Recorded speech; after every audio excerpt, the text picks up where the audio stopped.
Sebelum nonton video yang satu ini, jangan lupa subscribe dan pencet lonceng agar tidak ketinggalan updatean baru dari IDX Channel.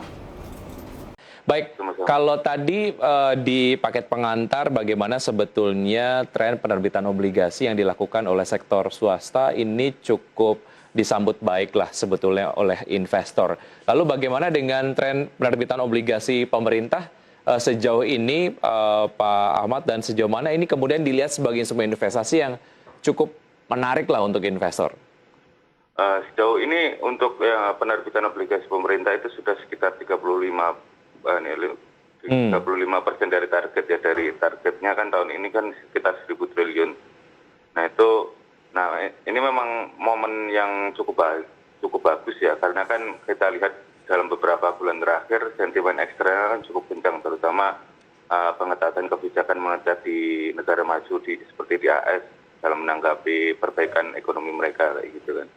Nah kalau kita lihat tren yield di obligasi pemerintah kan memang turun ya. Jadi kalau yield turun kan otomatis ongkos untuk menerbitkan obligasi kan juga relatif murah ya. Jadi memang itulah alasan kenapa beberapa obligasi korporasi dan pemerintah itu cukup giat dalam menerbitkan surat utang di awal tahun. Yeah. Atau kalau kita lihat di awal tahun memang kenaikan, tapi dalam beberapa minggu terakhir yield sudah kembali turun. Oke, secara kinerja bagaimana Anda kemudian melihat ini sebagai sebuah kinerja yang cukup dilihat oleh investor dan dijadikan pertimbangan utama untuk kemudian masuk ke obligasi pemerintah? Pertama karena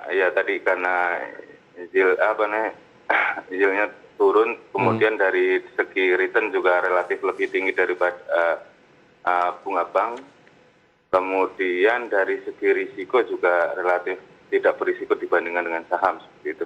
Jadi kalau kita lihat kan memang investor lebih memilih instrumennya lebih aman ya untuk tahun-tahun ini, karena kan memang pemulihan ekonomi kan masih dalam progres seperti itu.